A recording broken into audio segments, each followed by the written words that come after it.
భక్తులారా, ఈ రోజుల్లో మనం ఎంత కష్టపడినా ఆర్థికంగా ఎదగలేకపోతున్నామని, చేసిన అప్పులు కొండలా పెరిగిపోతున్నాయని, సమాజంలో గౌరవం తగ్గిపోతోందని ఎంతో ఆవేదన చెందుతుంటాము.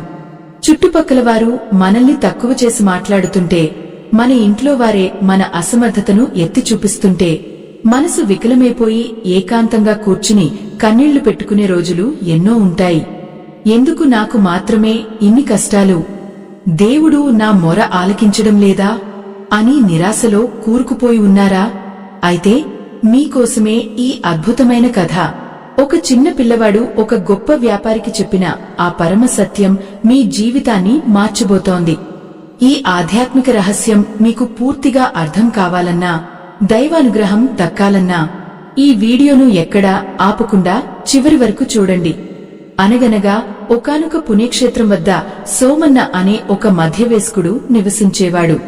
అతను చాలా నిరాడంబరమైన వ్యక్తి, ఎంతో నీతిగా బతికేవాడు. కాని కాలం ఎప్పుడూ ఒకేలా ఉండదు కదా. వ్యాపారంలో నష్టం రావడం వల్ల తను సంపాదించుకున్న ఆస్తి అంతా పోవడమే కాకుండా పెద్ద ఎత్తున అప్పులు మిగిలాయి. అప్పులవారు ప్రతిరోజూ ఇంటి ముందు నిలబడి వేధించడం మొదలుపెట్టారు. చేతిలో చిల్లిగవ్వలేక కనీసం ఆకలి తీర్చుకోవడానికి కూడా దిక్కులేని స్థితిలో అతను ఆ పుణ్యక్షేత్రం మెట్లమీద కూర్చుని ఏడుస్తున్నాడు. చుట్టూ జనం తిరుగుతున్నారు. ఎవరి పనుల్లో వారు నిమగ్నమే ఉన్నారు. ఎవరూ కూడా అతని బాధను పట్టించుకోవడం లేదు. ఆ సమయంలో అక్కడికి ఒక 5 ఏళ్ల బాలుడు వచ్చాడు. ఆ బాలుడి ముఖం ఒక దివ్యమైన తేజస్సుతో వెలిగిపోతోంది.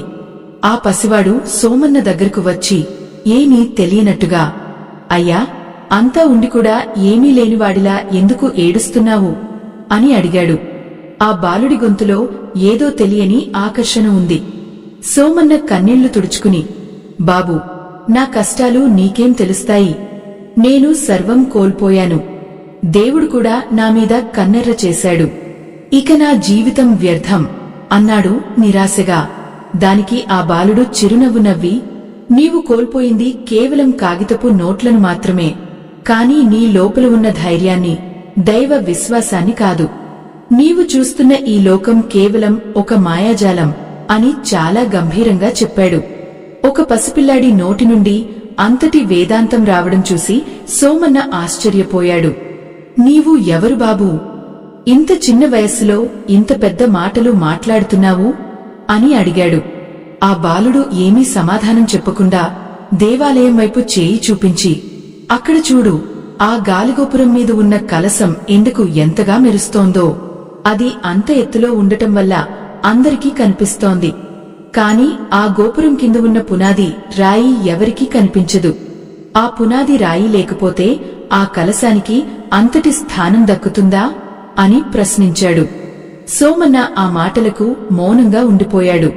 ఆ బాలుడు కొనసాగిస్తూ, నీ కష్టాలు కూడా నీ జీవితానికి ఒక పునాది రాయిలాంటివి. భగవంతుడు నీకు కష్టాలు ఇస్తున్నాడంటే భవిష్యత్తులో నీవు అందుకోబోయే గొప్ప విజయానికి నిన్ను సిద్ధం చేస్తున్నాడని అర్థం. అందుకే మన పెద్దలు ఒక మాట చెప్పారు, కష్టే ఫలి అని. శ్రమ లేకుండా దక్కే ఫలితం నిలబడదు. నీవు ఇప్పుడు పడుతున్న ఈ బాధలే రేపు నీకు లోకజ్ఞానాన్ని ఇస్తాయి. ఎవరిని నమ్మాలో, ఎవరికి దూరంగా ఉండాలో నేర్పిస్తాయి అని బోధించాడు. సోమన్నకు ఆ బాలుడు సాక్షాత్తు ఆ పరమేశ్వరుడి రూపంలా కనిపించాడు. ఆ బాలుడు మళ్లీ ఇలా అన్నాడు, నువ్వు అప్పుల గురించి బాధపడుతున్నావు కదా, ఒక్కసారి ఆలోచించు. ఈ సృష్టిలో నువ్వు తెచ్చుకున్నది ఏది? పోగొట్టుకోవడానికి నీది అంటూ ఏముంది? నువ్వు పుట్టినప్పుడు ఏమీ తీసుకురాలేదు, వెళ్లేటప్పుడు ఏమీ తీసుకువెళ్లవు. మధ్యలో ఈ అప్పులు, ఆస్తులు అన్నీ కేవలం బాధ్యతలు మాత్రమే. ఈ మాటలు వింటుంటే సోమన్న మనసులో ఉన్న భారం ఒక్కసారిగా దిగిపోయినట్టు అనిపించింది. ఆ బాలుడిలో ఏదో అతీత శక్తి ఉందని అతనికి అర్థమైంది. అప్పుడు ఆ బాలుడు ఒక రహస్యం చెప్పాడు. సోమన్న, భగవంతుడు ఎప్పుడూ తన భక్తులను వదిలిపెట్టడు. కాని భక్తులే భగవంతుడిని పరీక్ష అనుకుని భయపడి దూరమవుతుంటారు. ఈ కష్ట సమయంలో నీవు చేయవలసింది ఒక్కటే, నీ కర్తవ్యాన్ని నీవు నిర్వర్తించు, ఫలితం ఆ దైవానికే వదిలే అని చెప్పి ఆ బాలుడు మాయమయ్యాడు. సోమన్న చుట్టూ వెతికాడు కాని ఆ పిల్లవాడు ఎక్కడా కనిపించలేదు. కాని అతని మనసులో ఒక కొత్త ఆశ చిగురించింది. తను పోగొట్టుకున్నది మళ్లీ సంపాదించగలనే నమ్మకం కలిగింది. ఆ బాలుడు చెప్పిన సత్యం అతని జీవితంలో ఒక కొత్త మలుపును తీసుకువచ్చింది. మరుసటి రోజు ఉదయం సోమన్న నిద్రలేచేసరికి అతని ఇంటి ముందు ఒక అపరిచితుడు నిలబడి ఉన్నాడు. ఆయన చూడటానికి ఎంతో వృద్ధుడిగా ఉన్నప్పటికీ ఆయన కళ్లలో ఒక విలక్షణమైన కాంతి ప్రకాశిస్తోంది. తెల్లటి పంచె, భుజం మీద ఒక పాత కాలపు కండువా ధరించి ఎంతో సౌమ్యంగా కనిపిస్తున్నాడు. చేతిలో ఒక ఎర్రటి పట్టు వస్త్రంలో చుట్టిన ఒక పెద్ద మూట ఉంది. సోమన్న ఆశ్చర్యంతో ఆ వ్యక్తి దగ్గరకు మెల్లగా నడుచుకుంటూ వెళ్లి, అయ్యా, నమస్కారం. తమరు ఎవరు? ఇంత పొద్దున్నే నా ఇంటి ముందు నిలబడ్డారు. మీకు ఏదైనా సహాయం కావాలా అని ఎంతో వినయంగా అడిగాడు. ఆ వృద్ధుడు ఎంతో ప్రేమగా సోమన్న వైపు చూసి చిరునవ్వు చిందిస్తూ, నాయనా, నా పేరు ఆనందయ్య. నేను మీ పూర్వీకుల కాలం నుండి మీ కుటుంబానికి సుపరిచితుడిని. ముఖ్యంగా మీ తండ్రిగారు నాకు ప్రాణమిత్రులు. చాలా సంవత్సరాల క్రితం మీ తండ్రిగారు ఒక విపత్కర పరిస్థితిలో కొంత ధనాన్ని, అలాగే కొన్ని అత్యంత విలువైన తాళపత్రాలను నా దగ్గర భద్రపరచమని కోరారు. నీకు సరైన సమయం వచ్చినప్పుడు, నీవు కష్టాల్లో ఉన్నప్పుడు మాత్రమే వీటిని నీకు అందజేయాలని ఆయన నాతో ప్రమాణం చేయించుకున్నారు. నిన్నటి నుండి నా మనసులో ఏదో తెలియని అలజడి మొదలైంది. నీవు కష్టాల్లో ఉన్నావని నా అంతరాత్మ చెప్పడంతో ఈ మూటను నీకు అప్పగించడానికి వచ్చాను అని వివరించాడు. సోమన్నకు ఆ మాటలు వింటుంటే ఒళ్ళు పులకరించింది. తన తండ్రి మరణించి దశాబ్దాలు గడిచిపోయినా తన తండ్రి ముందుచూపు తనను ఈనాడు కాపాడుతుందని అతను కలలో కూడా ఊహించలేదు. ఆ వృద్ధుడు ఆ మూటను సోమన్న చేతిలో పెడుతూ, నాయనా, ఇందులో ఉన్నది కేవలం బంగారం మాత్రమే కాదు, నీ జీవిత గమనాన్ని మార్చే ఒక దివ్యమైన జ్ఞానం కూడా ఉంది. దీనిని జాగ్రత్తగా చూసుకో అని చెప్పాడు. సోమన్న ఆ మూటను పట్టుకోగానే అందులో ఏదో గొప్ప శక్తి ఉన్నట్టుగా భావించాడు. అతను వెంటనే ఆ వస్త్రం విప్పి చూశాడు. అందులో మెరుస్తున్న బంగారు నాణేలతో పాటు ఒక పురాతనమైన పుస్తకం ఉంది. ఆ పుస్తకం అంచులకు బంగారు పూత పూసి ఉంది. దానిమీద సకల జీవన ధర్మం అనే అక్షరాలు మెరుస్తున్నాయి. నిన్న ఆ పసివాడు చెప్పిన మాటలు ఒక్కసారిగా సోమన్న మదిలో మెదిలాయి. దేవుడు నిన్ను ఎప్పుడూ వదలడు అన్నమాట ఎంత నిజమో అతనికి ఇప్పుడు ప్రత్యక్షంగా అర్థమైంది. అందుకే మన పెద్దలు ఒక మాట చెప్పారు, దైవం మానుష రూపేణ అని. అంటే భగవంతుడు మనిషి రూపంలో వచ్చి ఆపదలో ఉన్నవారిని ఆదుకుంటాడు. సోమన్న కృతజ్ఞతాభావంతో ఆ వృద్ధుడి పాదాలకు నమస్కారం చేయడానికి వంగాడు. కాని అతను తల పైకెత్తి చూసేసరికి ఆ వృద్ధుడు అక్కడ లేడు. చుట్టుపక్కల అంతా వెతికాడు. ఆ వీధి అంతా గాలించాడు.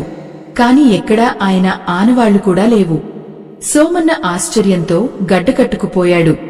ఇది ముమ్మాటికి దైవలీలే అని అతను నమ్మాడు. ఆ వెంటనే ఇంటి లోపలికి వెళ్లి ఆ పుస్తకాన్ని తెరిచాడు. అందులో భగవాన్ దత్తాత్రేయుని గురించి ఒక అద్భుతమైన ఘట్టం వివరించబడింది. దత్తాత్రేయుడు ప్రకృతిలోని 24 అంశాలను తన గురువులుగా ఎలా ఎంచుకున్నారో అందులో ఉంది. ముఖ్యంగా ఒక సాలెపురుగు తన గూడును అల్లుకుంటూ అది తెగిపోయినా మళ్లీ మళ్లీ ఎలా నిర్మిస్తుందో, చివరికి విజయం ఎలా సాధిస్తుందో చూసి దత్తాత్రేయుడు పట్టుదలను నేర్చుకున్నారట. ఈ ఉదాహరణ సోమన్నలో ఒక గొప్ప ఉత్తేజాన్ని నింపింది. ఒక చిన్న సాలెపురుగే అంతటి పట్టుదలను ప్రదర్శించినప్పుడు వివేకం ఉన్న మనిషిగా నేను ఎందుకు ఓటమిని అంగీకరించాలి అని తనని తాను ప్రశ్నించుకున్నాడు. ఆ పుస్తకంలోని జ్ఞానం సోమన్నలో ఒక అద్భుతమైన మార్పును తీసుకువచ్చింది. నిన్నటి వరకు అప్పుల వాళ్లకు భయపడి ఇంట్లోనే దాక్కున్న సోమన్న ఈరోజు ధైర్యంగా బయటకు వచ్చాడు. తన దగ్గర ఉన్న బంగారు నాణేలను తీసుకుని అప్పుల వారి దగ్గరకు వెళ్లాడు. వారికి ఇవ్వాల్సిన ధనాన్ని వడ్డీతో సహా చెల్లించాడు. ఆశ్చర్యకరంగా అప్పటి వరకు అతనిని దూషించిన వారు కూడా అతనిలోని ప్రశాంతతను చూసి మర్యాదగా మాట్లాడటం మొదలుపెట్టారు. ధనం ఉండటం వల్ల గౌరవం రాదు. ఆ ధనాన్ని మనం ఎలా సంపాదిస్తాం, ఎలా ప్రవర్తిస్తాం అనే దానిపైనే మన వ్యక్తిత్వం ఆధారపడి ఉంటుందని సోమన్నకు అర్థమైంది. ఆ సాయంత్రం అతను ఎంతో తేలికపాటి మనసుతో మళ్లీ ఆ పుణ్యక్షేత్రం వద్దకు చేరుకున్నాడు. ఆకాశం ఎర్రటి రంగును పులుముకుంది. ప్రకృతి మొత్తం ఎంతో నిశ్శబ్దంగా, పవిత్రంగా ఉంది. దేవాలయంలో వినిపిస్తున్న గంటల శబ్దం సోమన్న హృదయంలో ఒక కొత్త నాదాన్ని వినిపిస్తోంది. సోమన్న ఆ మెట్ల మీద కూర్చుని ఆ పసివాడి కోసం ఎదురుచూడసాగాడు. ఆ సమయంలో చుట్టుపక్కల ఉన్న చెట్లు ఒక్కసారిగా గాలికి ఆగడం మొదలుపెట్టాయి. ఒక దివ్యమైన సువాసన ఆ ప్రాంతమంతా వ్యాపించింది. ఆ సువాసన ఎక్కడి నుండి వస్తుందో అని సోమన్న వెతుకుతుండగా మళ్లీ అదే పసివాడు దూరం నుండి నడుచుకుంటూ రావడం కనిపించింది. ఆ బాలుడి పాదాల సవ్వడి భూమాతకు ఒక అందమైన సంగీతంలా వినిపిస్తోంది. సోమన్న వెంటనే లేచి నిలబడి, చిన్నారి తండ్రి, నీవు చెప్పినట్లే జరిగింది. ఎవరో ఒక వృద్ధుడు వచ్చి నాకు ధనాన్ని ఇచ్చి వెళ్లారు. నా కష్టాలన్నీ తీరిపోయాయి. నీవు సామాన్యుడివి కావు, ఎవరో మహానుభావుడివి అంటూ ఆ బాలుడి ముందు మోకరిల్లాడు. ఆ పసివాడు నవ్వి, సోమన్న, ఆ వృద్ధుడు ఎవరో కాదు, నీలోని మంచితనం మరియు నీవు చేసిన పూర్వపుణ్యమే ఆయన రూపంలో వచ్చాయి. ఆ ధనం నీ అప్పులను తీర్చవచ్చు, కాని నీ మనసులో ఉన్న భయాన్ని పోగొట్టలేదు. అప్పులు తీరినంత మాత్రాన జీవితం సార్థకం కాదు. ఆ సంపదను నీవు ఎలా ధర్మబద్ధంగా వినియోగిస్తావో అదే ముఖ్యం అని చాలా ప్రశాంతంగా చెప్పాడు. సోమన్న ఆశ్చర్యపోయాడు. అవును బాబు, నాకు ఇప్పుడు ధనం ఉంది కాని మళ్లీ అది పోతుందేమో అనే భయం మొదలైంది. ఈ లోకం చాలా విచిత్రమైనది. సంపద ఉన్నప్పుడు గౌరవిస్తారు, లేనప్పుడు వెక్కిరిస్తారు. ఈ భయం నుండి నేను ఎలా బయటపడాలి అని అడిగాడు. అప్పుడు ఆ బాలుడు ఒక అద్భుతమైన పురాణ ఉదాహరణ చెప్పడం మొదలుపెట్టాడు. సోమన్న, ఒకప్పుడు మహావిష్ణువు ఒక పేద బ్రాహ్మణుడి రూపంలో ఒక రాజు దగ్గరకు వెళ్లారు. ఆ రాజు గర్వంతో తన వద్ద ఉన్న అప్రమైన సంపదను చూపిస్తూ, నీకు ఏం కావాలో కోరుకో, నా దగ్గర లేనిది ఏదీ లేదు అన్నాడు. అప్పుడు విష్ణుమూర్తి కేవలం, నీ రాజ్యంలో ఎవరికీ అవసరం లేని ఒక వస్తువును నాకు ఇవ్వు అని అడిగారు. ఆ రాజు తన రాజ్యమంతా వెతికాడు, కాని ప్రతి వస్తువు ఎవరికో ఒకరికి అవసరమైనదే. చివరికి తన గర్వం కూడా తనకే అవసరమని తెలుసుకున్నాడు. అంటే మన దగ్గర ఉన్నది మనది కాదు, అది కేవలం మనకు ఇవ్వబడిన బాధ్యత మాత్రమే. నీవు కూడా ఆ ధనానికి యజమానివి కాదు, కేవలం ఒక కాపలాదారుడివి అని గుర్తుంచుకో. ఈ మాటలు వింటుంటే సోమన్నలో ఉన్న అశాంతి మటుమాయమైంది. ఆ బాలుడు మళ్లీ ఇలా అన్నాడు, అందుకే మన పెద్దలు ఒక మాట చెప్పారు, ధర్మో రక్షతి రక్షితః అని. అంటే నీవు ధర్మాన్ని రక్షిస్తే ఆ ధర్మమే నిన్ను కాపాడుతుంది. సంపద అనేది వస్తుంటుంది, పోతుంటుంది. కాని నీవు సంపాదించుకున్న గుణం, నీవు ఇతరులకు చేసే మేలు మాత్రమే నీతో పాటు వస్తాయి. ఒకప్పుడు భక్త మార్కండేయుడు తన ప్రాణాల కోసం భయపడకుండా పరమశివుడిని నమ్మాడు. కాలయముడు వచ్చినప్పుడు కూడా అతను చలించలేదు. ఆ నమ్మకమే అతనిని చిరంజీవిని చేసింది. నీవు కూడా పరిస్థితులకు భయపడటం మానేసి నీ అంతరాత్మను నమ్ము. సోమన్నకు ఇప్పుడు పూర్తిగా అర్థమైంది. సంపద కన్నా మానసిక ప్రశాంతత, దైవచింతన మిన్న అని తెలుసుకున్నాడు. ఆ బాలుడు మెల్లగా నడుస్తూ సోమన్నను ఆలయం లోపలికి తీసుకువెళ్లాడు. అక్కడ గర్భగుడిలో దీపారాధన జరుగుతోంది. ఆ వెలుగులో ఆ బాలుడి ముఖం ఒక దివ్యజ్యోతిలా మెరిసిపోతోంది. సోమన్నకు ఆ బాలుడు ఎంతో పరిచయం ఉన్న వ్యక్తిలా అనిపిస్తున్నాడు, కాని ఎవరో గుర్తు రావడం లేదు. సోమన్న, ఈ సృష్టిలో ఏదీ ఊరికే జరగదు. నీవు ఈరోజు ఈ స్థితిలో ఉన్నావంటే దానికి కారణం నీవు గతంలో చేసిన చిన్న మేలు కూడా కావచ్చు. అందుకే ఎప్పుడూ కృతజ్ఞతతో ఉండాలి అని చెప్పాడు. సోమన్న ఆ పసివాడి చేతిని పట్టుకుని, బాబూ, నీవు చెప్పే ప్రతి మాట నా హృదయాన్ని తాకుతోంది. నా జీవితం ఇంతకాలం చీకటిలో ఉంది, ఈరోజు నీ వల్ల వెలుగులోకి వచ్చింది. నాకు ఇంకా ఏదైనా మార్గనిర్దేశం చేయి అని వేడుకున్నాడు. అప్పుడు ఆ బాలుడు చిరునవ్వుతో సోమన్న వైపు తిరిగి ఒక వింతైన ప్రశ్న అడిగాడు. సోమన్న, నీకు నీ అప్పులన్నీ తీరిపోయాయి కదా, ఇప్పుడు నీవు చేయాలనుకుంటున్న మొదటి పని ఏమిటి అని అడిగాడు. ఆ ప్రశ్న సోమన్నను ఆలోచనలో పడేసింది. అతను ఒక్క క్షణం కళ్ళు మూసుకుని తన గతాన్ని, వర్తమానాన్ని తలచుకున్నాడు. అప్పుడు అతని హృదయం నుండి ఒక స్పష్టమైన సమాధానం వచ్చింది. ఆ సమాధానమే అతని భవిష్యత్తును నిర్ణయించబోతోంది. సోమన్న కళ్ళు తెరిచి ఎంతో స్థిరంగా, గంభీరమైన స్వరంతో ఇలా అన్నాడు. బాబూ, నిన్నటి వరకు నా ప్రాణాలను ఎలా కాపాడుకోవాలా అని భయపడ్డాను. కాని నీ మాటలు విన్నాక నాకు అర్థమైంది ఏమిటంటే, ఈ జీవితం కేవలం నా కోసం మాత్రమే కాదు. నా అప్పులు తీరిపోయాయి, నా ఇల్లు మళ్లీ వెలుగులతో నిండింది. కాని నా చుట్టూ ఉన్న సమాజంలో ఎంతోమంది ఆకలితో అలమటిస్తున్నారు, మందులు కొనుక్కోలేక బాధపడుతున్నారు. నాకు లభించిన ఈ అద్భుతమైన సంపదలో మెజారిటీ భాగం పేదలకు, అన్నార్తులకు అన్నదానం చేయడానికి, చదువుకోవాలనుకునే పేద విద్యార్థులకు ఆసరాగా ఉండటానికి ఉపయోగిస్తాను. భగవంతుడు నాకు ఇచ్చిన ఈ రెండో అవకాశం ఇతరుల కన్నీళ్లు తుడవడానికే అని నేను నమ్ముతున్నాను. ఆ మాట వినగానే ఆ పసివాడి కళ్లలో ఒక అద్భుతమైన దివ్య కాంతి మెరిసింది. నీవు సరైన మార్గాన్ని ఎంచుకున్నావు సోమన్నా. స్వార్థం వీడి పరమార్థం వైపు అడుగులు వేసేవాడికి ఆ భగవంతుడే స్వయంగా తోడుంటాడు, నీ నీడలా నిన్ను కాపాడుతాడు అని ఆ బాలుడు ఎంతో ప్రేమగా ప్రశంసించాడు. అప్పుడు ఆ బాలుడు సోమన్నకు శ్రీకృష్ణ పరమాత్మ బాల్య లీలలోని ఒక అపురూపమైన మరియు లోతైన అర్థం కలిగిన ఘట్టాన్ని వివరించడం మొదలుపెట్టాడు. ఒకనాడు బృందావనంలో చిన్ని కృష్ణుడు తన ఇంటి ముంగిట ఆడుకుంటుండగా ఒక పండ్లమ్మే వృద్ధురాలు ఆ వీధిలో వెళుతూ పండ్లు అమ్ముతోంది. ఆమె గొంతులో ఎంతో ఆప్యాయత ఉంది. కృష్ణుడు ఆమెను చూసి దగ్గరకు వెళ్లి తన బుజ్జి చేతులతో పండ్లు అడిగాడు. దానికి ఆ వృద్ధురాలు, నాయనా, నాకు కొంచెం ధాన్యం ఇస్తే నీకు రుచికరమైన పండ్లు ఇస్తాను అని చెప్పింది. కృష్ణుడు వెంటనే లోపలికి పరిగెత్తుకెళ్లి తన చిన్నారి దోసెడులో పట్టినన్ని ధాన్యం గింజలను తీసుకుని బయటకు వచ్చాడు.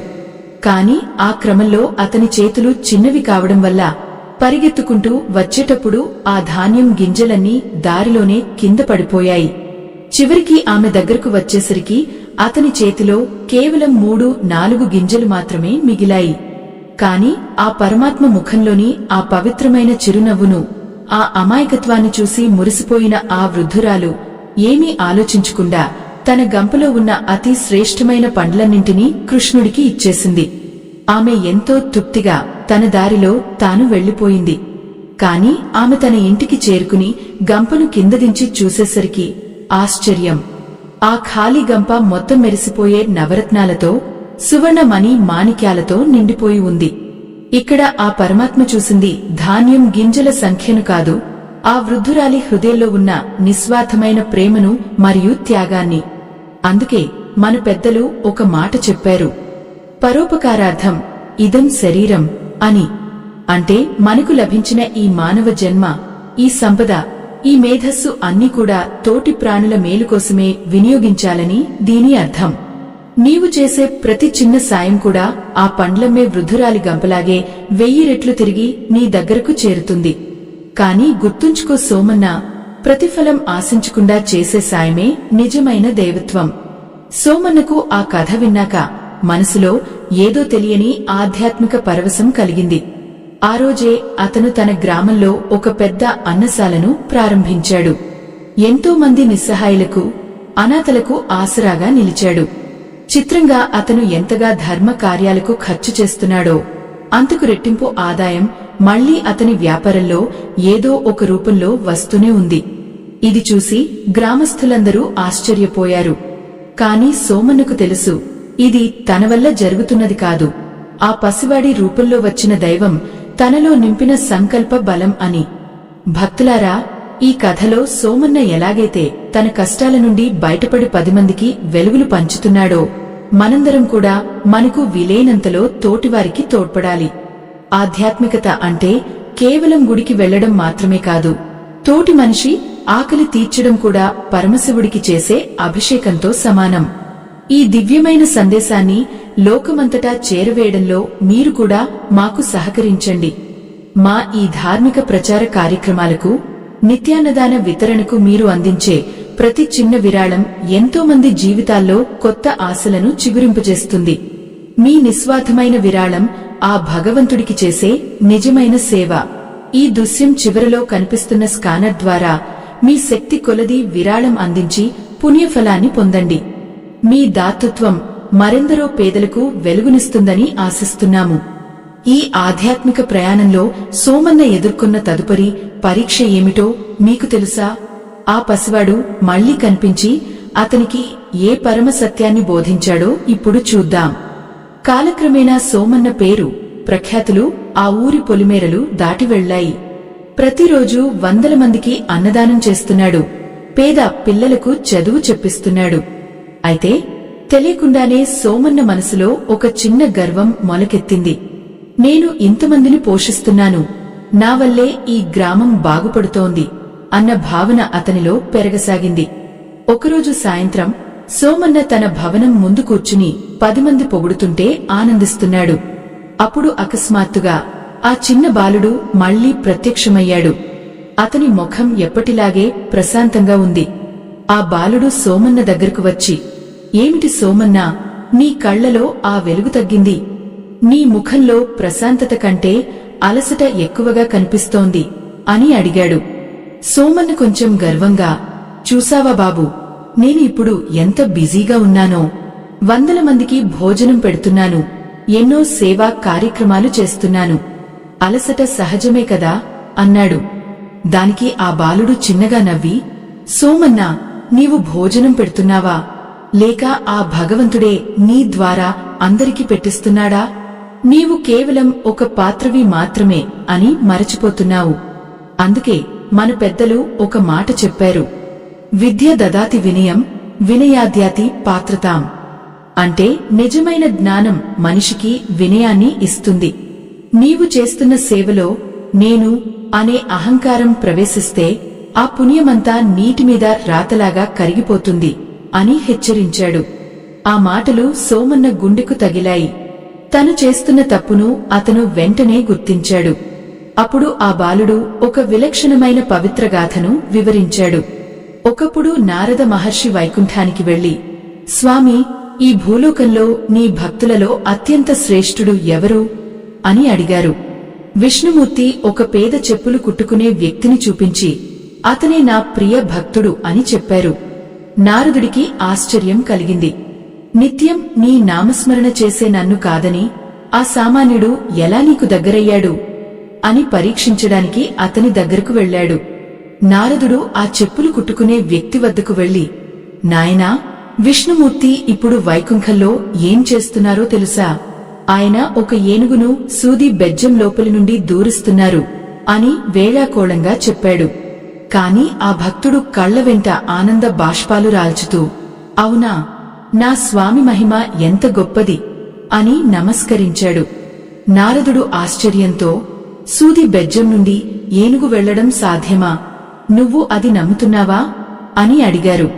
అప్పుడు ఆ భక్తుడు తన చేతిలో ఉన్న ఒక చిన్న రావి గింజను చూపించి, స్వామి, ఈ చిన్ని గింజ లోపల ఇంత పెద్ద వటవృక్షాన్ని దాచిన నా దేవుడు సూది బెజ్జం నుండి ఏనుగును పంపలేడా? ఆయన సంకల్పిస్తే సాధ్యం కానిది ఏముంది అన్నాడు. ఇక్కడ ఆ భక్తుడికి తన భక్తి మీద గర్వం లేదు, తన దేవుడి శక్తి మీద సంపూర్ణ విశ్వాసం ఉంది. అతనికి నేను చేస్తున్నాను అనే అహంకారం లేదు, అంతా ఆయనే చేస్తున్నాడు అనే వినయం ఉంది. ఈ గాథ విన్న సోమన్నకు కళ్ళు తెరుచుకున్నాయి. తను కేవలం ఒక నిమిత్తమాత్రుడిని అని, తన దగ్గర ఉన్న సంపద, సేవ చేసే అవకాశం కూడా ఆ దైవం ప్రసాదించిన భిక్ష అని గ్రహించాడు. అతను వెంటనే ఆ బాలుడి పాదాలమీద పడి క్షమాపణ కోరాడు. నన్ను క్షమించు బాబూ, జ్ఞానోదయం కలిగించావు, నాలో ఉన్న అహంకారాన్ని తుంచివేశావు అన్నాడు. ఆ బాలుడు సోమన్నను లేవనెత్తి, సోమన్నా, ఇప్పటివరకు నీవు భౌతికమైన సంపదను పంచిపెట్టావు. ఇప్పుడు నీ మనసులోని అహంకారాన్ని వదిలి అసలైన ఆధ్యాత్మిక సంపదను పొందే సమయం వచ్చింది. నీకు చివరిగా ఒక రహస్యం చెప్పాలి. ఈ రహస్యం తెలిస్తే నీవు ఎప్పటికీ మళ్లీ మాయలో పడవు అన్నాడు. ఆ రహస్యం ఏమిటో వినడానికి సోమన్న ఉత్కంఠగా ఎదురుచూడసాగాడు. ఆ బాలుడి కళ్లలో అప్పుడు కనిపించిన దివ్యత్వం సోమన్నను పూర్తిగా పరవశంలో ముంచివేసింది. ఆ సమయంలో గాలి నిశ్చలమైంది. చుట్టూ ఉన్న ప్రాణులన్నీ నిశ్శబ్దంగా ఆ అద్భుతాన్ని చూడసాగాయి. ఆ బాలుడు తన ముదువైన అత్యంత గంభీరమైన కంఠంతో ఇలా చెప్పడం ప్రారంభించాడు. సోమన్న, ఈ ప్రపంచంలో అసలైన రహస్యం ఏమిటంటే భగవంతుడు ఎక్కడో వైకుంఠంలోనో కైలాసంలోనో మాత్రమే లేడు. ఆకలితో ఉన్నవాడి కడుపులో కలిగే ఆవేదనలో, దాహంతో అలమటించే ప్రాణి గొంతులో, కష్టాల్లో ఉన్న సామాన్యుడి కన్నీటి బిందువులో ఆయనే నివసిస్తున్నాడు. నీవు చేసే సేవ ఎదుటి వ్యక్తికి చేరుతున్నట్టు నీకు అనిపించవచ్చు, కాని అది నేరుగా ఆ పరమాత్మ పాదాలకే చేరుతుంది. అయితే ఒక విషయం గుర్తుంచుకో, ఎప్పుడైతే నీవు ఆ సేవను ఒక పవిత్రమైన బాధ్యతగా కాక ఒక గొప్ప ఉపకారంగా భావిస్తావో అప్పుడే నీవు దైవానికి దూరమవుతావు. నీలో ఉన్న నేను అనే అహంకార భావనను పూర్తిగా వదిలేసి సర్వం ఆ దైవార్పితం చేసిన రోజే నీవు అసలైన ముక్తిని పొందుతావు. ఈ ప్రపంచం ఒక పెద్ద రంగస్థలం, మనమందరం కేవలం పాత్రధారులమే. సోమన్న ఆ మాటలకు నిశ్చేష్టుడే ఉండిపోయాడు. అతని కళ్ల ముందు ఒక అద్భుతమైన దివ్య కాంతి ప్రకాశిస్తోంది. ఆ బాలుడు ఒక విశిష్టమైన పురాణ ఉదాహరణ చెప్పాడు. పూర్వం శివభక్తుడైన ఉపమన్యువు అనే చిన్న బాలుడు పాలు కావాలని శివుని కోసం ఘోర తపస్సు చేశాడు. పరమశివుడు ఆ బాలుడిని పరీక్షించడానికి ఇంద్రుడి రూపంలో వచ్చి శివుడిని దూషించడం మొదలుపెట్టాడు. ఆ శ్మశానవాసిని నమ్ముకుంటే నీకు ఏమొస్తుంది? నా దగ్గరకు రా, నీకు అమృతాన్ని ఇస్తాను అని ఆశ చూపాడు. కాని ఉపమన్యువు చలించలేదు. శివుడు తప్ప నాకు ఎవరూ వద్దు, ఆయన రూపం ఏదైనా నాకు ఆరాధ్యమే అని నిశ్చయంగా చెప్పాడు. ఆ బాలుడి నిశ్చలమైన భక్తికి మెచ్చి శివుడు తన నిజరూపంతో దర్శనమిచ్చి పాలకుండలను అనుగ్రహించాడు. నీవు కూడా ఉపమన్యువులాగే స్థితప్రజ్ఞతను అలవర్చుకోవాలి. అందుకే మన పెద్దలు ఒక మాట చెప్పారు, నరసేవియే నారాయణ సేవ అని. దీనిని కేవలం ఒక సామెతగా కాకుండా నీ శ్వాసగా మలచుకో. నీవు సంపాదించిన సంపదకు నీవు యజమానివి కాదు, కేవలం ఆ దైవ కార్యాల కోసం ఎంచుకోబడిన ఒక నిమిత్తమాత్రుడివి మాత్రమే. ప్రియమైన భక్తులారా, సోమన్న జీవితంలో సంభవించిన ఈ అద్భుత మార్పు మనందరికీ ఒక గొప్ప ప్రేరణ. మనం కూడా మన అహంకారాన్ని వీడి సమాజంలోని ఆపన్నులకు తోడ్పడాలి. అప్పుడే మన జన్మ సార్థకమవుతుంది. ఈ దివ్యమైన సందేశాన్ని 10 మందికి చేరవేయడం మనందరి బాధ్యత. ఈ క్లిష్ట సమయంలో ఎంతో మంది నిస్సహాయులకు భోజనం మరియు మందులు అందించేందుకు మా సంస్థ నిరంతరం శ్రమించి సేవలు అందిస్తోంది. మా ఈ పుణ్య కార్యక్రమంలో మీరు కూడా మీ వంతు ఆధ్యాత్మిక సహాయం అందించవచ్చు. ఇక్కడ స్క్రీన్ మీద కనిపిస్తున్న స్కానర్ ద్వారా మీ శక్తి మేరకు విరాళం అందించి మరిన్ని అన్నదాన కార్యక్రమాలకు అండగా నిలవండి. మీ ప్రతి రూపాయి ఒక నిరుపేద కడుపు నింపుతుంది. ఇప్పుడు ఆ క్లైమాక్స్ సమయం ఆసన్నమైంది. సోమన్న భక్తితో ఆ బాలుడి కాళ్లపై పడగానే ఆ బాలుడి శరీరం నుండి సూర్యతేజస్సు లాంటి కాంతి వెలువడింది. సోమన్న కళ్లు తెరిచి చూసేసరికి అక్కడ ఏ బాలుడు లేడు. చుట్టూ అంతా పచ్చని చెట్లు, పక్షుల కెలకలరావాలు, గాలిలో పవిత్రమైన గంధపు సువాసన వ్యాపించి ఉన్నాయి. ఆకాశం నుండి ఒక మధురమైన వాణి ఇలా వినిపించింది, సోమన్న, నీవు పరీక్షలో నెగ్గావు. నీ సేవాభావం ఇలాగే కొనసాగించు, నేను ఎల్లప్పుడూ నీ తోడుంటాను. ఆ క్షణం నుండి సోమన్నకు కష్టసుఖాలు రెండూ సమానంగా అనిపించాయి. అతను మళ్లీ ఎప్పుడూ గర్వపడలేదు. తన దగ్గరకు వచ్చే ప్రతి వ్యక్తిలోనూ ఆ పరమాత్మనే దర్శించాడు. ఆ ఊరంతా సోమన్నను ఒక మహర్షిలా గౌరవించడం మొదలుపెట్టింది. నిత్యం అన్నదానాలు, ఆధ్యాత్మిక చర్చలతో ఆ గ్రామం ఒక పవిత్ర క్షేత్రంగా మారిపోయింది. ఈ చిన్న పిల్లవాడు చెప్పిన పరమ సత్యం సోమన్ననే కాదు, ఈ కథ వింటున్న మనందరినీ ఆలోచింపజేయాలి. సంపద శాశ్వతం కాదు, పదవి శాశ్వతం కాదు, మనం చేసే మంచి పనులు, మనలో ఉండే వినయం మాత్రమే శాశ్వతంగా నిలిచిపోతాయి. భక్తులారా, ఈ కథ మీ జీవితంలో ఒక కొత్త వెలుగుని నింపిందని ఆశిస్తున్నాను. మనందరం ఆ దైవ మార్గంలో నడుద్దాం, లోక కళ్యాణం కోసం కృషి చేద్దాం. దైవ కృప సదా మీపై, మీ కుటుంబ సభ్యులపై ఉండాలని ఆ పరమేశ్వరుడిని ప్రార్థిస్తున్నాను. ఈ ఆధ్యాత్మిక ప్రయాణం ఇక్కడితో ముగిసిపోయింది. స్వస్తి.